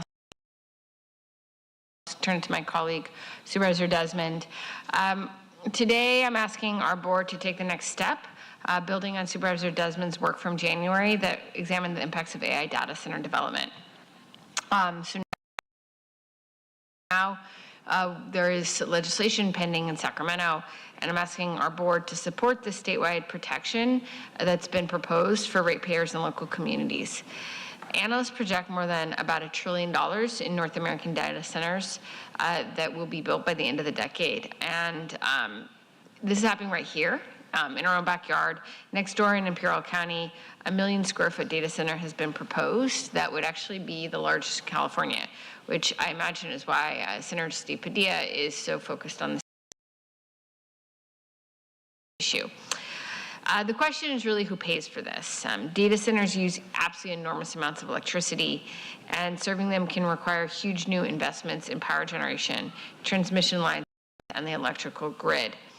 I have no, kind of theoretical opposition to the use of AI, not whatsoever. It can be quite beneficial, but the core of it is that working families should not be subsidizing the power needs of these incredibly wealthy corporations. So that's really what this is about. It's about who pays the cost.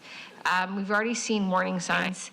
Bloomberg found that households near major clusters of data centers saw their electricity bills really more than quadrupling over 5 years.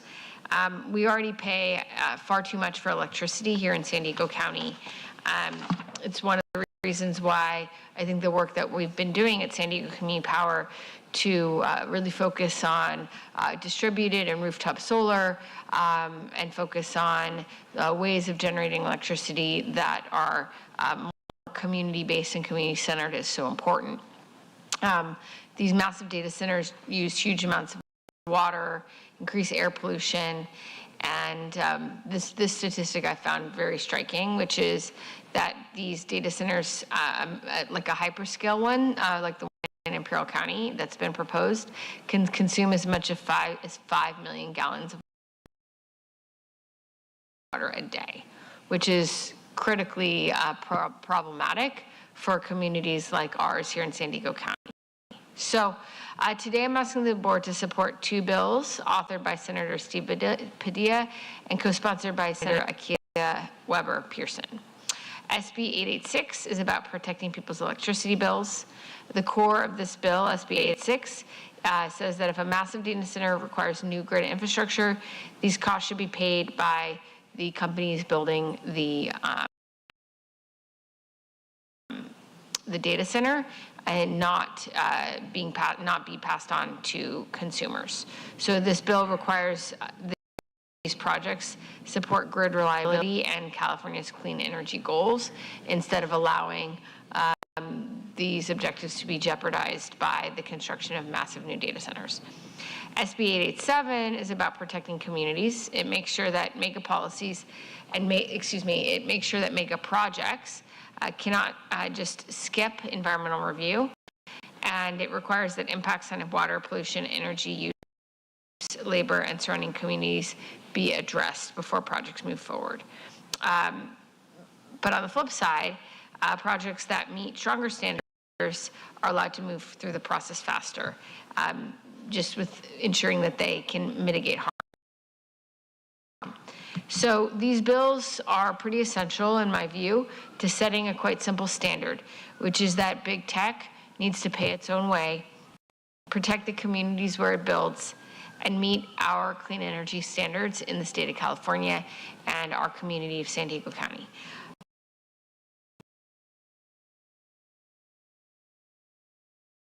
So with that, I would like to make a motion to move this forward. Thank you.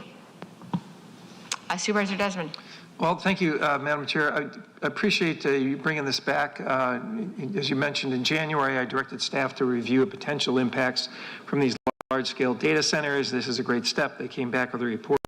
And I agree, these bills are a step in the right direction to reduce impacts to the ratepayers and to ensure appropriate public participation in the permitting process required by a CEQA review. So I'm going to be supporting the item. Thanks for bringing it forward. I'll second it.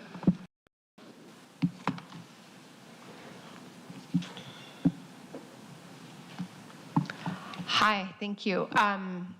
Supervisor Geary. Thank you. San Diegans already pay some of the nation's highest electricity rates. Families and small businesses should not pay even more to subsidize big tech's enormous energy demands. Large data centers can consume extraordinary amounts of electricity and water, require costly grid upgrades, and increase pollution in nearby communities. My position is simple. Innovation should benefit our communities, not leave ratepayers with the bill and neighborhoods with the consequences. Large profitable companies must pay their fair share and meet strong standards. These bills are not anti-technology, they are pro-accountability, protecting ratepayers and our environment while giving responsible developers clear expectations. I want to take a moment to thank Ian for coming and sharing with us, and most importantly, I want to thank Senator Padilla for his leadership and always championing the benefit and well-being of the residents of my district. Thank you. Thank you so much. We have a motion and a second. Any additional comments? Okay, please vote. Chair Lawson-Remer, that motion passes unanimously with all supervisors being present and voting aye. Okay, thank you very much. Now we will move on to item 27. This is support for the state's 2026 utility affordability and accountability legislative package. We'll just begin with public comment. Or do you want to start? Okay, sorry. I'll turn it over to the Chair Pro Tem. Thank you so much, Madam Chair. For families across San Diego County, the cost of electricity is no longer just a utility issue, it's a household affordability crisis. In District 1, I hear from working families, renters, seniors, and small business owners who are doing everything they can to keep up. When another utility increase arrives, they can't simply make more room in their budgets. They have to cut back somewhere else on groceries, medication, transportation, or rent. I truly hear it all the time from my constituents. Nearly 30% of SDG&E customers now qualify for bill assistance programs. That should tell us something is fundamentally wrong. The county doesn't set utility rates, but we represent the people who pay them, and we have a responsibility to use our voice. That is why Vice Chair Monica Montgomery Steppe and I are bringing this item forward. We're bringing forward this utility affordability and accountability legislative package. This item directs the county to support 11 state bills that address the different costs built into our utility bills. The package would strengthen oversight of utility spending and profits, increase transparency, examine executive compensation, prevent unnecessary infrastructure costs, and help ensure that major energy users pay their fair share. The goal is simple. Before a utility expense is passed on to customers, someone should have to show that it is necessary, reasonable, and in the public interest. There is no single reason our bills are so high, so there is no single reform that will fix them. This package addresses the problem from several directions while also supporting a cleaner, more reliable electric grid. While 3 of these bills will not advance this session, we continue to support the policies they represent and are sending a clear message to Sacramento that these reforms remain necessary. Some may point out that today's vote will not lower anyone's bill tomorrow. That is true, but if we want lasting relief, we must change the rules that allow unnecessary costs to build up and then be passed on to families. We can't wait for the next rate increase and respond after the damage is done. This is about putting affordability first and restoring basic accountability to a system that has asked too much of ratepayers for far too long. With that, I'd like to pass it over to Vice Chair. Okay, thank you so much. Pro Tem McGarry for partnering with me on this board letter. Also want to thank the Climate Action Campaign for your steadfast commitment to environmental justice. This morning, the Environmental Health Coalition and PANA were also joined us. So thank you so much for your work.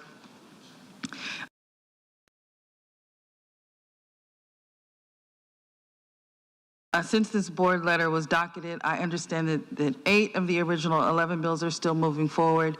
This year's Utility Affordability and Accountability legislative package works to strengthen oversight so utilities are more accountable to every ratepayer and encourage smarter investments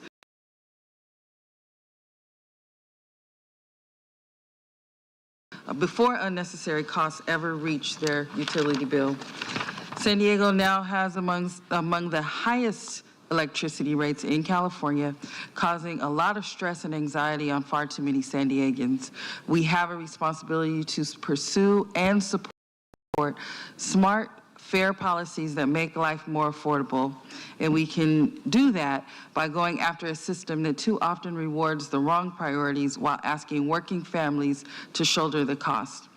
Good policy isn't about choosing sides, it's about changing incentives, so doing the right thing becomes the smart thing. These reforms won't solve every affordability challenge facing San Diegans, but they do begin to reshape the energy system so it works better for the people who depend on it every day.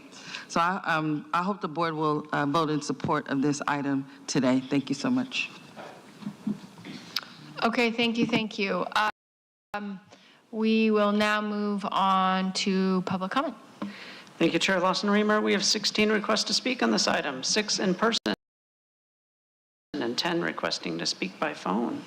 For those that requested to speak by phone, please dial into the conference line using the instructions that were provided to you. I'd also like to note for the record that we received 3 e-comments, all of those in support. We'll begin with the in-person speakers. As your name is called, please come forward.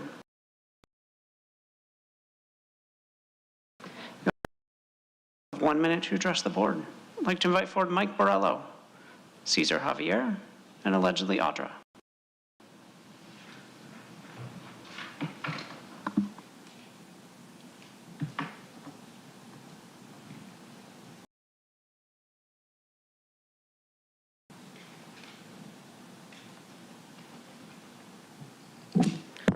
First of all, there's technology for free energy, so all of this is a bunch of bullshit. And sitting here saying we're going to strengthen accountability through oversight. We already know the SDG&E overcharges people immensely, pockets the difference, and then we bring in and allow them to come in and put power lines that the people of the community are going to have to pay for but not benefit from. And it's like all of these bills that come forward, it's smoke and mirrors, because it's like an anti-trafficking bill actually facilitates more trafficking. So all this is going to do is facilitate more that is going to come out of the pockets of the people while they're not getting any more, but they're going to be, told that they can't use their AC or don't charge your car or don't do this or don't do that, while we're putting energy into these data centers. So it's like all of these three items go hand in hand, and it's just sad to see that you guys want to virtue signal as though these bills are going to save anybody money when the cost is going to continue to increase time and again. I'd like to invite for the remaining speakers in person, Demetrius Sanders, Corey Schumacher, Anthony Ralphs, and Anthony Dang.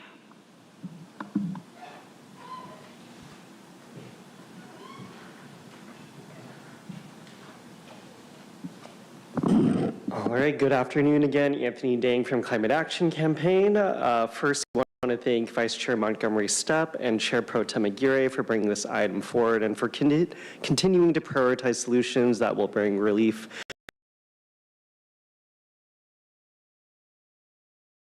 to San Diego families struggling under the high cost of living.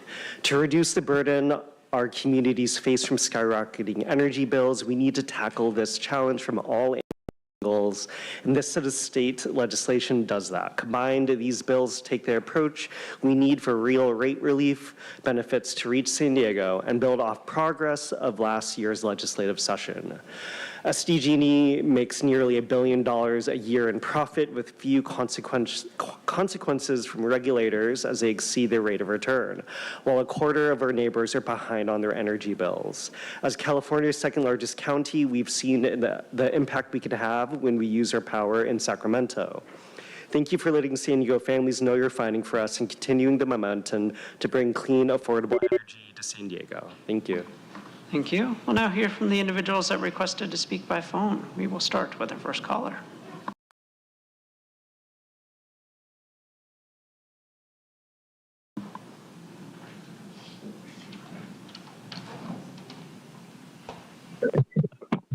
All aboard. This utility thing sounds good. I think it's pretty safe to say the whole county's fed up with SDG&E's overcharges and charges for things that are not utility issues like planes, power lines, electricity feeding other states, insurance funds, which are bailout and all that. No data centers, period, by the way.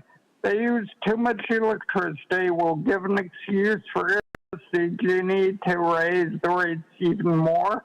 And at least in this county, there's no such thing as a responsible data center. They're all unsafe.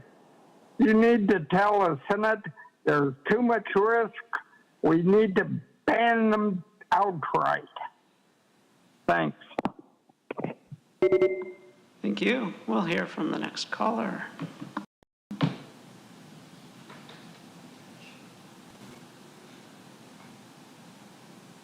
Okay, Consuelo here. How do you spell monopoly?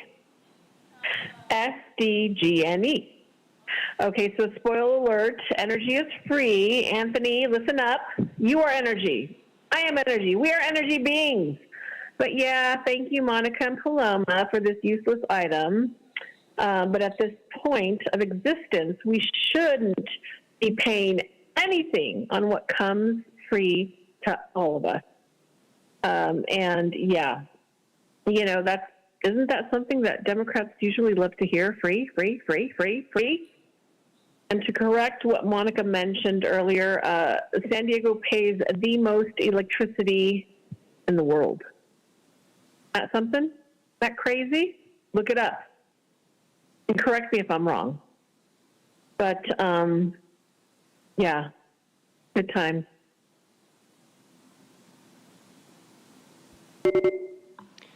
Thank you. We'll hear from the next caller.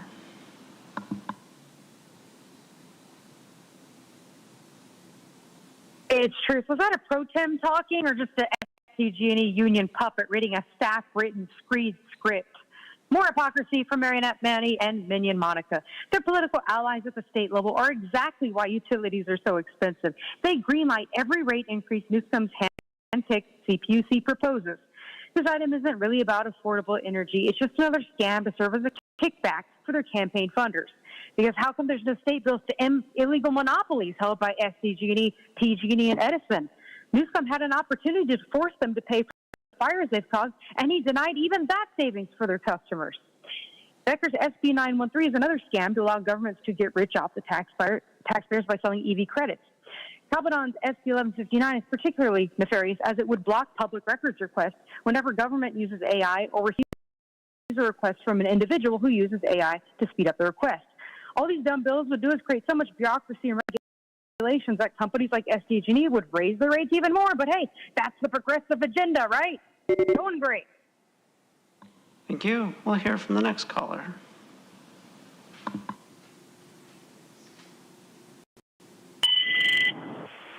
Hey, do you guys know how you could reduce your pay for electric? Find someone that doesn't make any money and put the electric bill in their name. You probably don't have to pay that much money at all, like completely. So if you make a lot of money, just find someone that you can put the electric bill in their name, and then the government will go ahead and subsidize the rest of the money. This is what a lot of people do. I'm just letting you guys know they don't have a problem. The board members have absolutely no problem with this, because what they're looking for is the dumb people that aren't willing to go ahead and cheat the system. They're counting on you to go ahead and pay the bill for everyone else.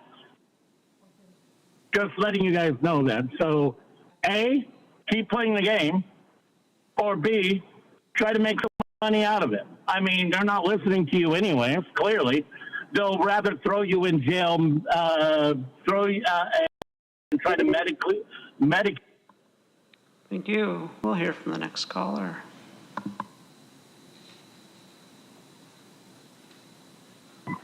Natalie Rashke here. So with SDG&E doing all these transit lines, how much do they actually give back to the community of San Diego? They're making billions and billions of dollars, and yet the people of San Diego are having a hard time paying their electric bill. How is it that we let these big entities come in, make these billions of dollars, while the community can't even pay their gas or electric bill? I don't think they should be able to do anything until they start giving back to their community of the city of San Diego. Thank you. Thank you. And we'll hear from our final caller.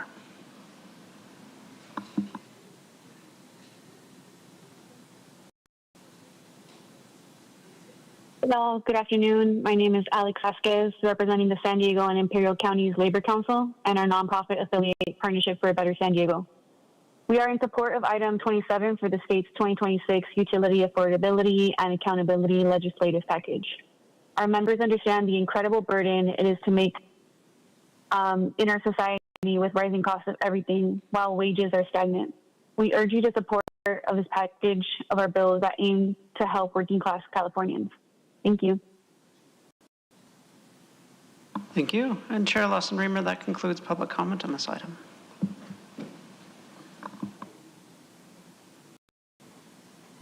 Supervisor Desmond.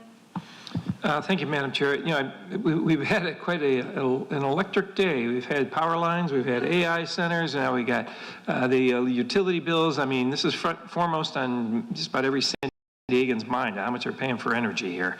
I understand these bills, they're moving targets, and details will likely change in some of these bills, but overall, I'm supportive of the efforts to keep our lower utility rates here for San Diegans. I'll be in support of the item. Thank you. Okay. Supervisor Aguirre? Thank you. I just want to thank everybody who shared their comments and happy to move the item. We have a motion and a motion by the Chair Pro Tem and a second by the Vice Chair. Any other comments? Just thank you all for coming and participating and keeping this on our radar. There's a lot of issues regarding affordability, and we got to be on top of it. So thank you so much. With that, we can vote. Chair Lawson Remer, that motion passes unanimously with all supervisors being present and voting aye. Okay, fabulous. Thank you guys so much. Okay, we'll move on to, let me just give a little preview of where we are, just for my colleagues on the board, and for all of the folks David has on standby. I've been informed by County Council that it's really important we do closed session today. So we have a lot left to do. So we're gonna do one more item, then we're gonna do non-agenda public comment, then we're gonna do closed session. First we'll do 28, then we'll do non-agenda public comment, then closed session public comment. Then we have adjournments in memory, and then we'll do closed session, so that we'll be able to at least get through closed session today. And our goal is to be out of here by about 7:30, and everything else will roll over to tomorrow. And if this all kind of goes the way it did yesterday, we'll be done around 5-ish tomorrow as well. So that's just for everyone's radar. Okay, let's move on to 28. Thank you so much. Item 28 is, I brought this forward. This is ensuring fair and balanced ADA enforcement, American Disability Act. Throughout California, hundreds, sometimes thousands of ADA lawsuits are filed each year concerning access to public accommodations. A significant portion of these lawsuits are warranted, but all too often they're often frivolous, repetitive, and filed by a small group of repeat plaintiffs. These predatory lawsuits have had devastating impacts on small businesses who often settle rather than pursue costly legal battles. Recent legislative efforts at the state tried to address this surge in cases to help prevent this type of lawsuit abuse.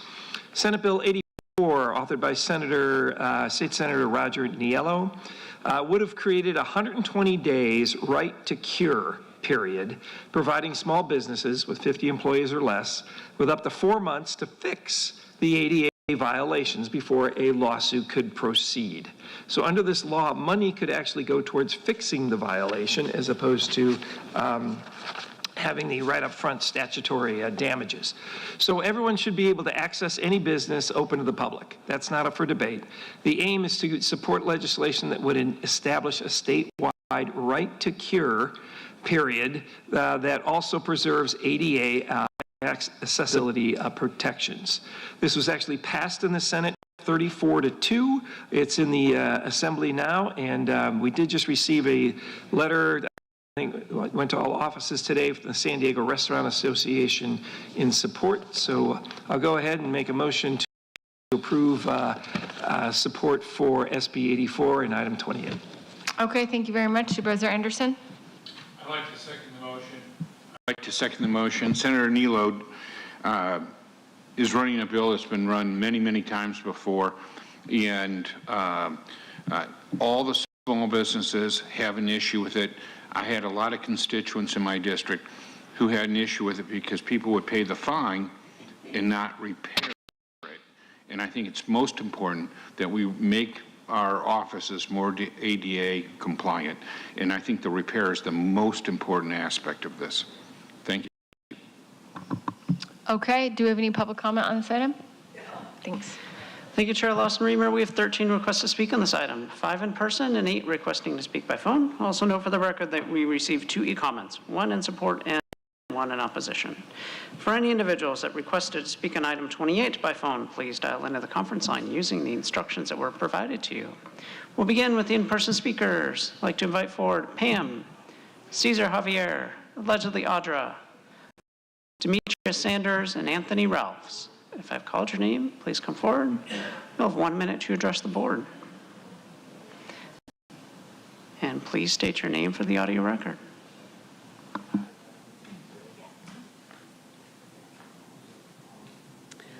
Well, this is interesting. It could go either way. So but we know in this environment of frivolous, fraudulent lawsuits, small businesses can be sabotaged and even put out of business if not given the opportunity to correct issues before paying any fine. Yes, there's state laws. They must already be in process or in position to meet ADA guidelines, but that doesn't always happen. These businesses don't set out to harm customers, just as I'm sure the county doesn't set out to harm Americans with their policies and ordinances, right? With poor sidewalks, poor roads, high taxes, ridiculous regulations, and I'm sure the mandated COVID injections weren't intentional to hurt anybody, and deadly hospital protocol, and of course eliminating the unborn by abortion. You're not meant to harm anybody. I'm sure there's no malice with the county's policies, right? Unfortunately, repeat offenders file lawsuits for financial benefit, and small businesses are the ones that pay for it, just like they did during the COVID. Thank you. Next speaker, please. If you guys weren't nefarious, I think this was going to do some kind of benefit. But being somebody who was paralyzed for 8 years in a wheelchair, yeah, there's significant ADA issues that keep people from going to the bathroom, from being able to access doorways and different things. But I would think that if you have a business and you're giving permits and you know that somebody's going to bring forward some kind of an entity, that you would ensure that that would be required. But instead, it's like you want to give them a time to cure and correct. And is this only if there is some kind of litigation? I mean, that should be a requirement to make sure that everybody, as you guys talk about equity and equality and things like that, people should be able to access any place, no matter what. And you guys wouldn't know that. You haven't been wheelchair bound or paralyzed, so you wouldn't know what that is like. But it's just sad because it's like, this should be something that's implemented, not that you're going to come and enforce like entities to do it because it wasn't implemented in the first place. Thank you. We'll now hear from those that requested to speak by phone. We'll start with our first caller.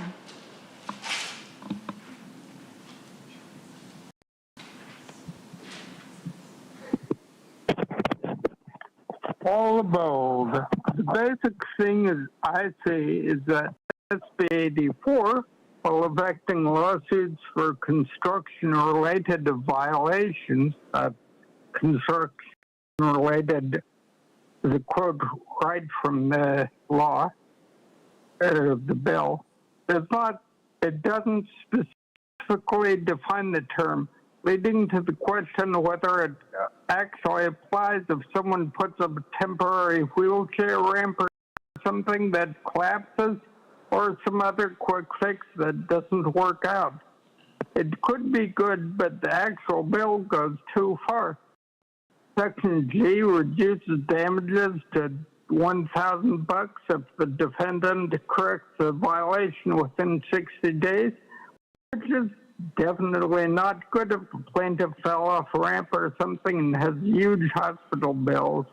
Section G8 also seems to make this bill. Thank you. We'll hear from the next caller.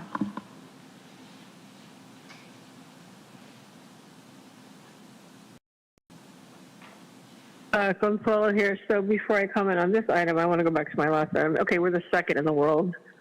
Hawaii's the first.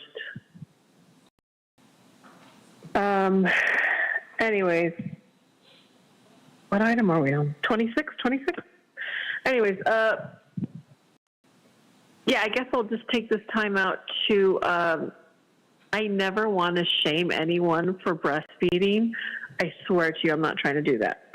But you gotta get a babysitter chick, and you gotta pump, and you gotta, you know, I'm just saying.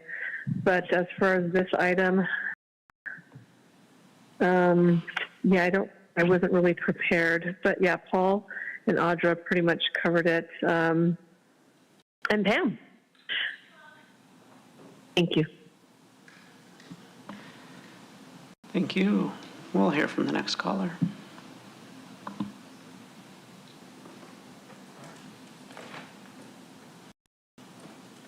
Good afternoon, Chair Lawson-Remer and supervisors. My name is Evan Strawn. I'm speaking on behalf of the San Diego Regional Chamber of Commerce. I'm speaking in support of this item, encouraging the county to support Right to Cure legislation. Right to Cure is common sense legislation that supports our county's small businesses. It allows businesses that unknowingly are in violation of specific and minute codes to make needed changes before being subject to predatory lawsuits. It supports small businesses in doing what they do best, serving communities and being a backbone of our local economy, not dealing with frivolous legal claims. We encourage the county to support Right to Cure legislation. Thank you. Thank you. We'll hear from the next caller.